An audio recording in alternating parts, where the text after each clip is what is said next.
Hey everyone, I'm Laura DeFranco, the CEO of Brave Healer Productions, where we have a mission to wake the world up to what's possible, one brave word at a time. And here today to help me with that mission are some of the amazing author experts of a new book that we have coming out called The Ancestors Within: Recognize and Embrace the Gifts of Your Origins. This book, led by Amy Gillespie Doughtery, is the third in her series. There's another one coming after this one.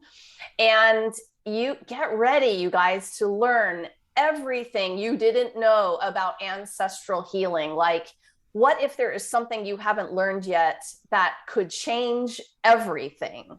That is how cool this topic is.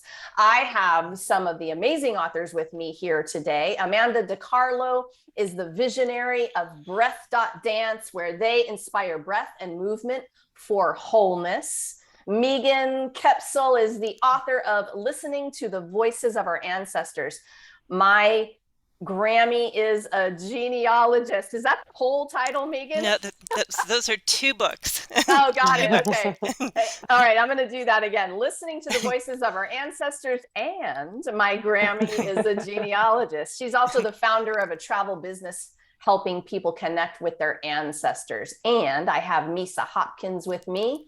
She is a 5-time best-selling author who has been a pioneer in the field of feminine consciousness and healing for over 20 years. I cannot wait to share your stories with the world, ladies. And Amanda, you're going to start this party off for us. Tell us about this amazing chapter you wrote.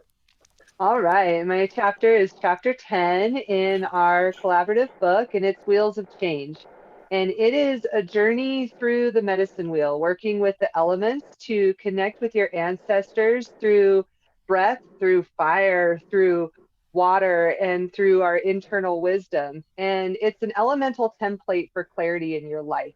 So we get to breathe into the directions and the elements and the tools that are centered within those to ask questions around where we're at in our life. So it can be very simple, like in the East, what am I seeing? What can I see from nuclear energy? In the South, what's transforming in me and how can I breathe into that fire? In the West, what's healing? In the North, where's the wisdom from all of this that I can apply to practical steps to my life?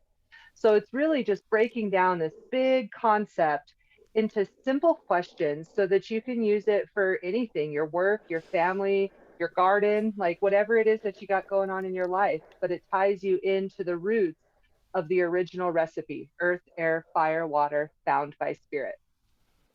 I love that. How did you even get into this in the first place? So my journey with the medicine wheel started when I met my mentor, Dr. Charla Herman, and she sauntered into my life in a very surprising way and sat me down one day and explained to me why I dance with fire. I'm a fire performer. I use fire hoops, and I'm like, had my reasons for health and fitness and excitement. And she's like, let's talk about the goddess and what's really going on. And within 5 minutes, she had me sitting on my own table at the Holistic Fair, crying my eyes out because boom, she hit that ancestral heart chord and every cell of my being just lit up. And I was like, wow.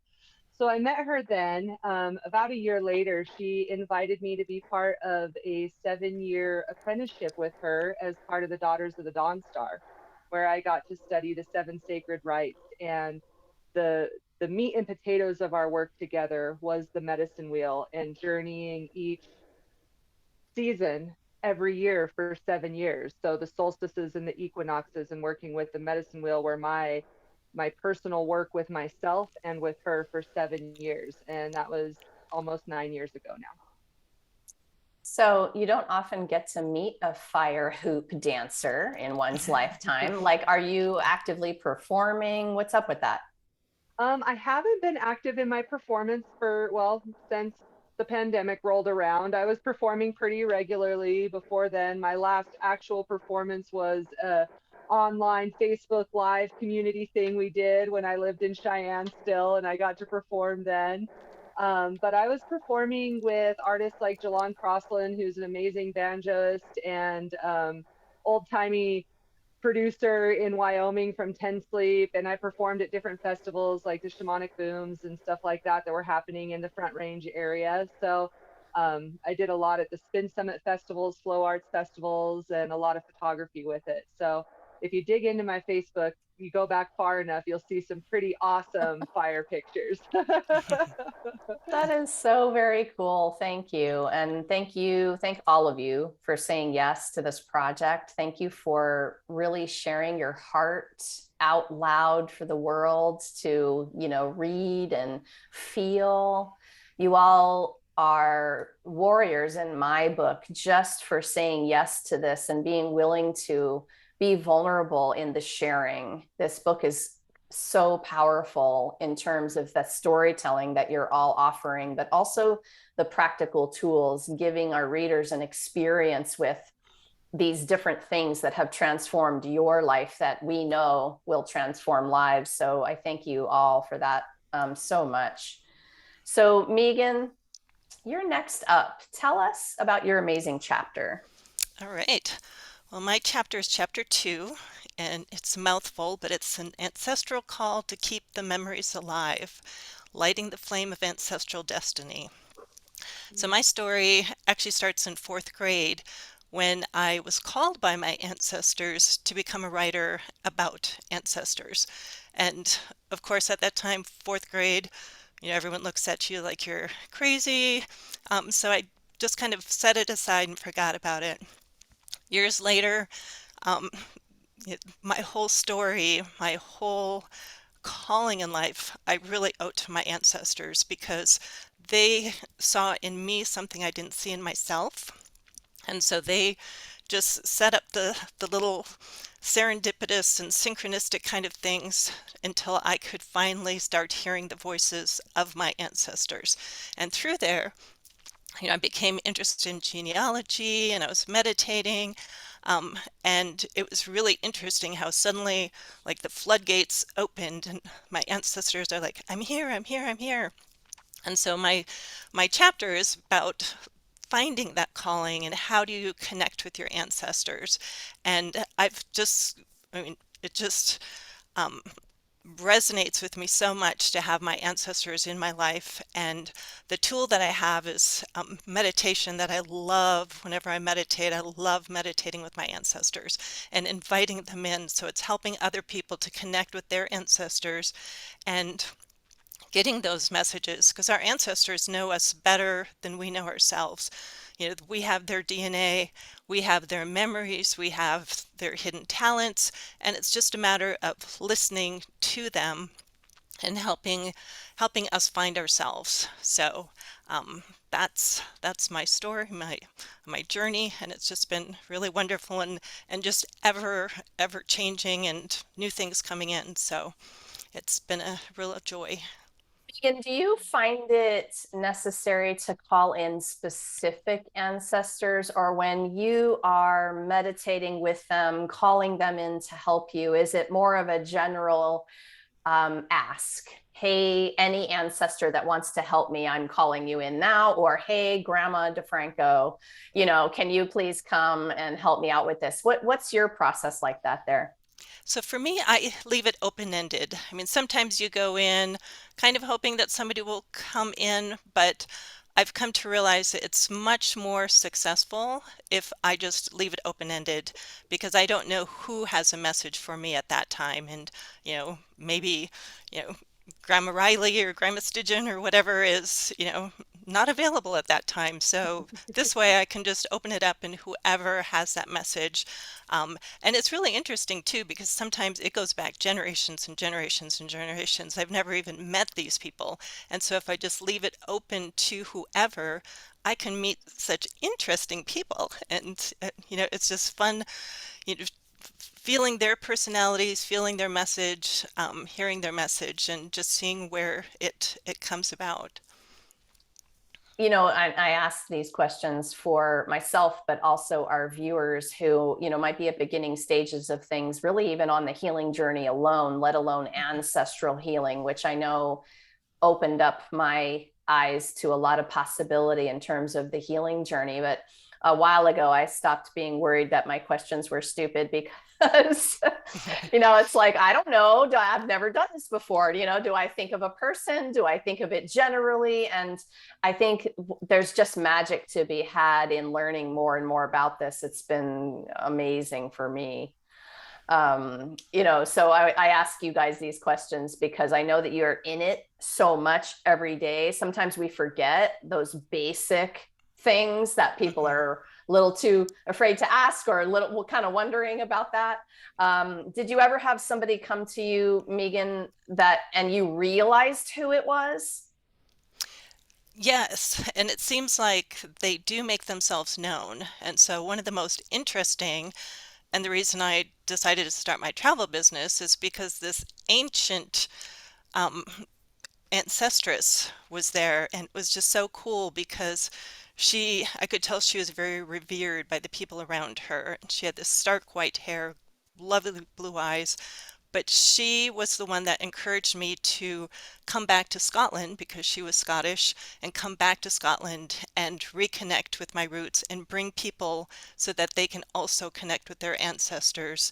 And so I never would have had the courage to want to start my own business, but she was just so um, so confident in my abilities that it just really changed my perspective and just opened up my eyes that there's more out there than I realize. So, Yes, that's what I want everyone to hear. There is more out there than we realize. Okay, thank you, Megan. Misa, you are up next. Tell us about your amazing chapter. I will. But first, I really want to acknowledge these beautiful women, Laura, including you. It's not very often I get to sit in a circle with other women who also connect with their ancestors so deeply and hear your stories. And I'm just so touched. And Megan, I'm feeling how it almost makes us teary, right? When our ancestors come and we connect and we realize how much they love us and believe in us and how much help there is, because so often we wander this world feeling alone. And Laura, that's the beginning of my story. My chapter is chapter 13, which is Awakening Hidden Wisdom, Finding the Answers to Your Prayers. So I think as many of us can relate, I was praying every night, right, for a pathway that my heart could sink into a feminine consciousness. And I just wasn't finding it in the circles that I was going to. It just wasn't quite clicking for me. Every night I'm praying. And at one point, I am given this incredible medicine bowl, if you can imagine with me. And this is what the story is about. She's bigger than my arms, right? I can't even get my arms around her solid granite bowl in the shape of a womb. And I'm looking at it and I'm saying, oh my God, thinking I must be holding this for some medicine woman. Right. So I'm going to wrap it up and take care of it. And I put her underneath my old fashioned sewing machine, kept her in my room. And I'm saying, when she comes along, I'll make sure she gets this. I'll know. And that came from an understanding from my native elders that sometimes we receive medicine gifts or gifts that hold medicine and power. We hold them for another. And that's what I assumed. And every night I'm praying, I'm hoping for a path of consciousness until finally I realized that the bowl was the doorway to that path of consciousness. It had been given very specifically to me. And those ancient teachings wanted to be brought back to life. And as I made that commitment to bring them back to life, that's when the visions of four beautiful grandmothers on the other side of the veil came to me with their sweet faces and their smiles. And I realized they had already made the choice. And I could either say yes and step into really uncovering the answers to my prayers. What is this feminine path of consciousness?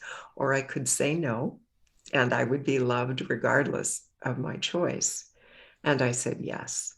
And that's when the journey really began. Oh my goodness, she's going to leave us with the cliffhanger right there. That's when the journey really began. So I'm thinking about this bowl, Misa, and I just want to know a little bit more about that. Are you talking about an actual bowl? Are you talking about something that was in a vision? Oh, very good question. It's a physical bowl. I mean, Okay. this thing is so big, so heavy, ladies, that it takes two of us lifting her with a blanket underneath her, and we're bent over carrying her. So imagine solid granite, thick, powerful, heavy. And we discovered she'd been used for over 1,000 years. Wow. Oh my goodness. That's so, you know what I mean when I say you feel the energy from an object. Can you talk about that for a minute? Yeah. When you sit with an object like that, where women have brought their prayers, their tears, their joy, their hopes, their dreams, and sat in sacred circle, that bowl holds the energy of every single one of those prayers. And as it, just so that I would have evidence of how that happens, we actually were doing ceremony one night with the bowl, a group of women, and a man was very angry that his partner was still in ceremony and hadn't come home. And he took his truck, headlights on at night, drove full speed up to the building we were in. The lights were shining through the window, stopped on the dime just before he hit the wall. And we dealt with him, helped him calm down when he finally got out of the truck and got him on his way. Went back to finish ceremony, and there was literally a black skid mark on the inside of the bowl. Those sacred objects that we have spent time with hold the energy of our experiences. And so when we sit at the bowl, it's very common for women to cry or laugh, because memories are coming from that bowl itself, along with the ancestors that are in circle with us. I know. I'd love to add something to Please. that, if I may, Laura. Yeah. I work with a set of sound bowls that are dated to the early 1800s. And the water bowl specifically, when I work that energy with water in the bowl over a person's body, massaging, brings up ancestral memories in people almost every time I place that bowl on their body. And it is the deepest healing. And people remember things that they never would have remembered before and have spontaneous experiences of healing. And I know and believe that it is all of the prayers and all of the healing that has happened with that bowl for centuries. And those medicine objects are alive completely and totally and have cellular memory. And it's beautiful. Thank you, Amanda. You're all talking about these moments, and it's going to lead so beautifully into this next question I have for all of you. Megan, I'm going to start with you for this one. When you learned about ancestral healing in general, like maybe for the first times, that it was possible to connect with ancestors and work with modalities that help you heal the things in your life going on now that you want to change, like when you learned about the possibility here, tell us, I want you guys to share about one of those personal aha moments when you realized what was possible. Does one come up for you? One or probably 100, right? That's right. So one of my favorite things to do when I am meditating and inviting my ancestors in is to visualize them. And I hold my mom's hand, my dad's hand, and just visualize the two lines of ancestors just, exponentially. And when I meditate, I send love up and healing and forgiveness. And it's amazing. The first time I did that, I mean, I was crying because I just felt just this lifting of things that I didn't even know needed lifting. The release that was just generational and, going up and down the lines. And so things like that become so powerful during the meditation when you're meditating with your ancestors. And I realized, there's a lot of guilt people hang on to that you don't even know, what their story was. But I just felt all of this guilt releasing. I just felt, just so much love and everything releasing. And the interesting thing too, The first time I read the first book of Amy's, Ancestors Within, my grandson had just been born. And so it was a wonderful way every morning when I got to spend his first month of life with him. And so I would hold him in the morning, I would read a chapter, and he'd be nice and sleeping, and then I would do the meditation and involve him in it. And so I would just picture all of his ancestral healing on both lines, just lifting so that he could come into this world as just this, free little soul of himself and not have any baggage of any ancestral anywhere, so he could just fulfill and be the person he was meant to be. So I just thought that was, then once I saw Amy's book, I was like, oh, I just knew I belonged in that book. So it's a powerful, powerful books that she does. Yes, holy moly. Can you imagine being born and having been given that gift of sitting with, grandma and being able to be involved in that? I mean, oh my goodness. Yeah, you gave me goosebumps on that one.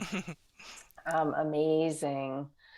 Misa, how about you? Was there that aha moment that you want to share with us when you realized what was possible here? Yeah, a couple of them that fit together. I was beginning to work with the bowl and with the first recovering the full moon ceremony and just sitting with it and letting the memories flood, which they did. The memories came back that I'd done this before. So not only was I connecting with my ancestors, but I was recognizing that I was an ancestor who had returned.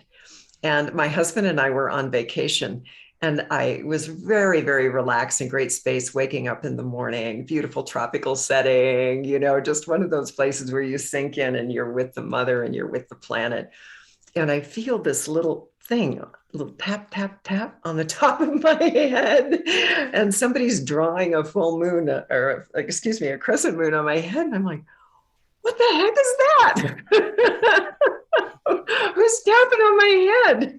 And it was just a few months later, we were doing our annual spirit quest, which is where we go out and we hold space for people who are choosing to do their vision quest on Mother Earth. And I was singing an honor song to the 4 grandmothers who had come to me with these teachings. And it was after I had sung that honor song and saw their beautiful faces come to me in a vision that I then had a vision where I was wearing the regalia of a guardian of these practices a lifetime or two before. And it all started to fall into place that, oh, this isn't new to me. This is ancient for me. And they knew it before I knew it. And they thought this was just the funniest thing that I was figuring it out, like the big cosmic joke, right? And so the tap, tap, tap was, of course, a way of remembering, but it also was a specific blessing to wake me up to be the guardian in this lifetime. And I will pass that on to another woman, as we have done for centuries. Mm-hmm. And Laura, what touched me the most about that is that that's the blessing that I give now when women step into their elderhood. And I bless them with the crescent moon. And as they're learning the ceremonies, they too pass on that blessing, right? Other women, the circle continues. And that is the gift, that ancient wisdom that we once had as women. We're awakening it now. That's part of our sacred feminine consciousness exploding on the planet. And it really starts in that willingness, as we've all been talking about, right? To allow the ancestors to come through. I love it, Misa. And I don't know about you guys, but the guides have a sense of humor. I can see them rolling their eyes and saying, "It's about time, Misa." Yeah. Like, come on. It's a magical and fun journey, even though we are talking about probably a lot of the times healing very deep wounds. Mm-hmm. So we can still have fun while we're, going there on that journey. Amanda, I can't wait to hear yours. What was a moment for you when you really realized what was possible with this? So like Misa, I have two that correlate together. And the first was um, before I had even started my healing path, my mother had a brain aneurysm and survived it. And she was in a coma for 3.5 months, and they didn't think she was coming back. And she woke up to me playing the native flute in ICU. And some years passed. She lived for another 7 years after that. And as a result of her injury, I started seeking out holistic healing. So that's when I started my Reiki training and started, working with energy healing. And it was very much for my mother. And in my mother's brain injury, she was very lucid about past memories. Short term was not so good, but her past memories translated to this life and into other lifetimes as well. And she would often speak to one of our ancestors, Falling Leaf, who is a Cherokee medicine woman. And she would tell these elaborate stories about Falling Leaf all the time. She would be talking like she was right there in the room, and I would just listen and feel it, just feel this memory in my bones. And one day I went to my mom and I was giving her Reiki on her foot, and she had complete paralysis and no sense of feeling in that foot. And I was rubbing her foot and moving the edema through and just like getting the fluids moving and energy flowing.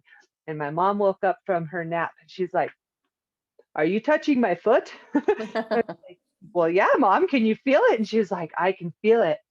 And we had this like wave of excitement that, oh man, my mom's going to walk again. We're going to move this energy. It's going to get her back into her hot little biker self, and she's going to be rocking and rolling again. The next day, my mom told me, "Baby, I'm done." And I said, "What are you done with, mom?" She's like, "I'm done with this life." She said, "I felt my foot. Falling Leaf came to me and told me that you've remembered what you need to remember, that the circle is unbroken, and now I can go. That's what I came back for, was to make sure you remembered." So that was the first, like, I'm here to be a healer. This is my life's work. And then fast forward many years to with my mentor, Graham Charla at Hawkwind, where I did my Hemblachas, my vision quests, my sacred rites, learning the feminine energy. And I could hear Falling Leaf talk to me there all the time. It's out east in Alabama where the Cherokee were. And I could just feel her. And when I had my vision quest, after vision quest, I went up to the cave on this land. And that cave was just calling me in my sleep the whole time that I was in that place. And I went by myself and I found this cave. And I went into the cave and I laid down on the rocks and I napped and I rested with my head on the stone.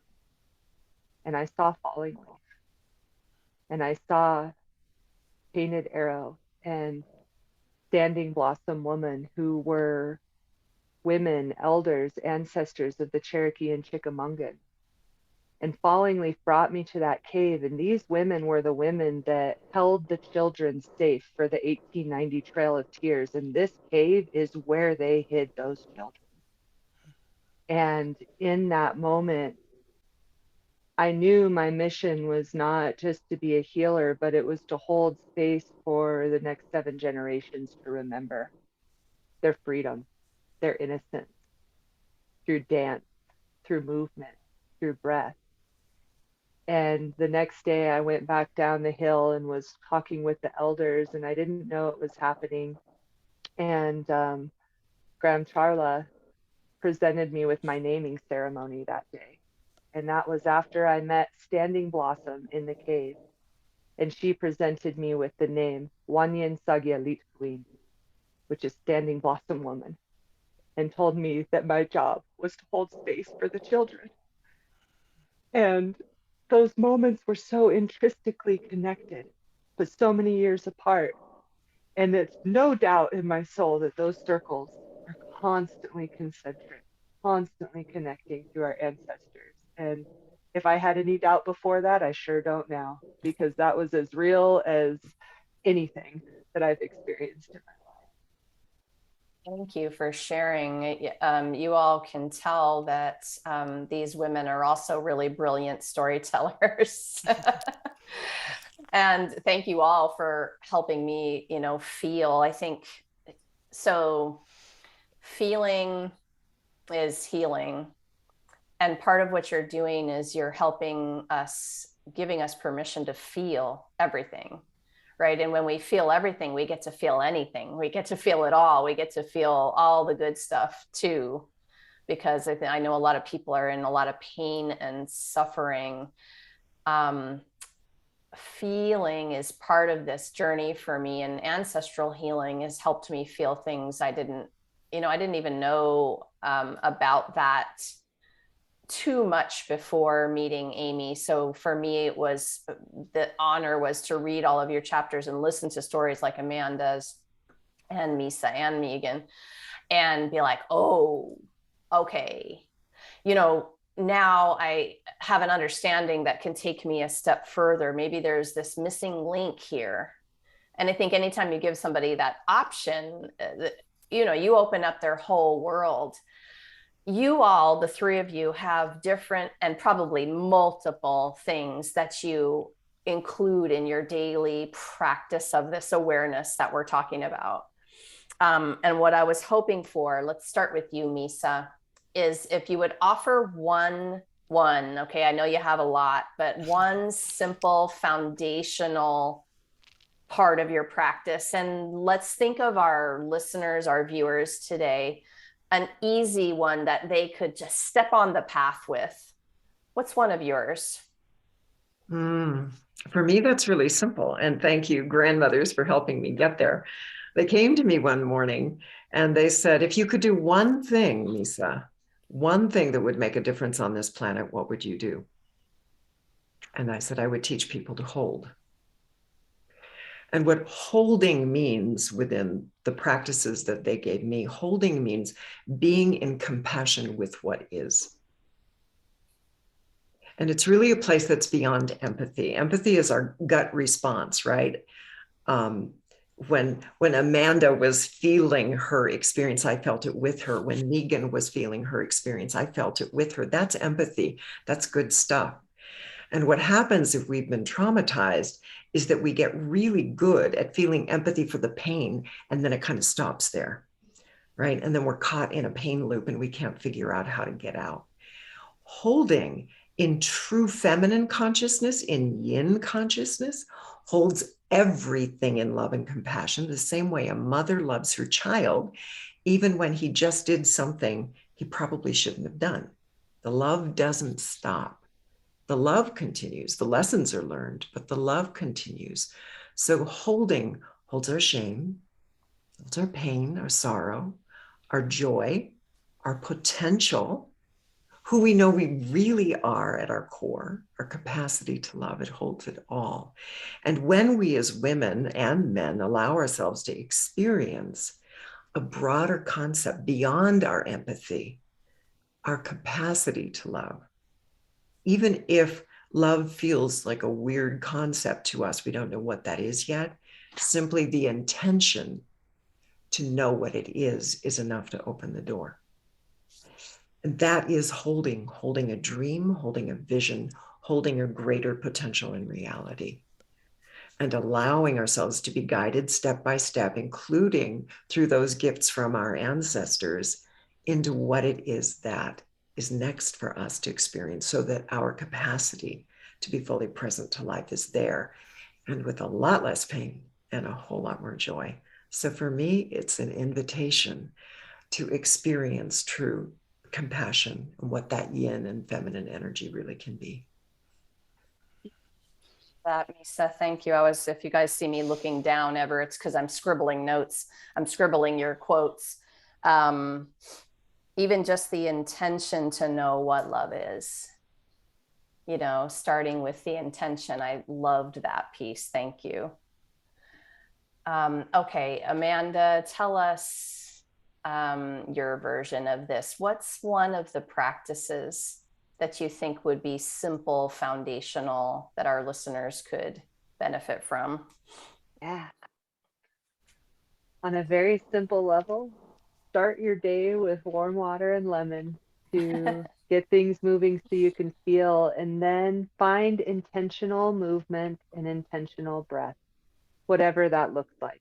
Whether it's just laying in your bed and stretching your arms intentionally and taking 10 deep breaths before you put your feet on the floor, if that's getting up and turning on your favorite song and dancing in the kitchen while your hot water's warming up, if it's walking out to your garden and checking on the plants and picking leaves while breathing consciously in and out through the nose, or doing some yoga or hula hooping or making love, like whatever it is to get your body moving and your breath pumping so that diaphragm is working, so you're getting oxygen in the brain, because that breath and that movement is going to create space for you to listen, for you to observe, for you to feel, for you to heal. And that hot lemon water is going to turn on all those internal systems so that they can function properly and move the toxins out of the way and make clear space. So breath and movement and a little bit of lemon water, baby. Keep you on the path. I love it. You made me smile with the lemon water. I'm like, yes, that's the first thing. We're going to move to the teapot. Put it on. Yep. Thank you, Amanda. Okay, Megan, you are going to close us out today. Tell us about a practice that you want to share. All right. So the thing that I like to do the most is when I'm meditating, I'll breathe in love. I'll just picture unconditional love that I breathe in, just feeling it enter my body and just filling every cell, every pore with unconditional love. And then I breathe it back out, just imagining it just spreading to the world, to the universe. And I do that, and then I'll switch up the word to interconnectedness, and I'll breathe in this interconnectedness and just feel it in every cell of my being, and then breathe it out with that love and the interconnectedness. And then the third word that I do is compassion, so that you're breathing in the compassion, just feeling compassion for everyone, no matter what their story, and then breathing that out so that others then can also feel that. And I think those three things, just breathing in and out like that, just makes a world of difference. And no matter what your mind frame was going into meditation, when you're breathing in and out love, breathing in and out interconnectedness, and breathing in and out compassion, it just spreads to the world. And it's one thing that you can do for the world and yourself, and just allow that to be shared within, just the world, the universe, to our ancestors. I love spreading it to them as well. And so those are my favorite practices. I love that. I love everything you ladies said about all of those practices. Just that's raising the vibe. And you're raising the vibe in yourself, which of course laser beams out to the people in your house and then beyond. And we have been talking about what that beyond means all this whole interview, which is, I hope, excites you listeners, viewers, to what is possible. I know I say that a lot, but I ask that question to myself all the time: what else is possible? These amazing authors are going to show you. If they haven't already today, get ready for the book, y'all. Authors, thank you so much for what you do in the world and for being here to share it with everyone today. Thanks for having us. Thank you. It's been a joy. So awesome. Pleasure, everyone. So everyone, I want you to remember that you are invited to our live stream book launch party on June 7th at 12 noon Eastern. And we are in the year of 2022. I always forget to say the year, because I know these interviews are going to be listened to whenever into the future. So we better tell them the right year, right? Noon Eastern, I'm going to gather with all of the Ancestors Within authors, and we're going to celebrate on the Brave Healer Productions Facebook page live. You can come watch that live stream. I've got you hooked up down below.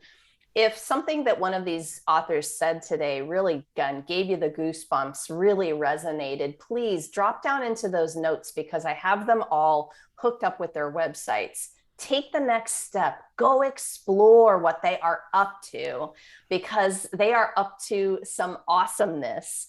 And they're so very generously there for you to answer questions and support your journey. So you're going to find all of their information below. You can also join the authors of all 3 of the books, and soon to be 4, in the Ancestors Within community on Facebook. So where do you get to rub elbows with the authors and ask questions after you read a book, right? So come on into the community. That link is also below. If you're listening after that June 7th date, well, hop over to Amazon, because the book is ready. You can purchase your copy and start your journey. And lastly, everybody, your words change the world when you're brave enough to share them. So it's time to be brave. See you next time, everyone. Bye, authors. Bye-bye. Bye.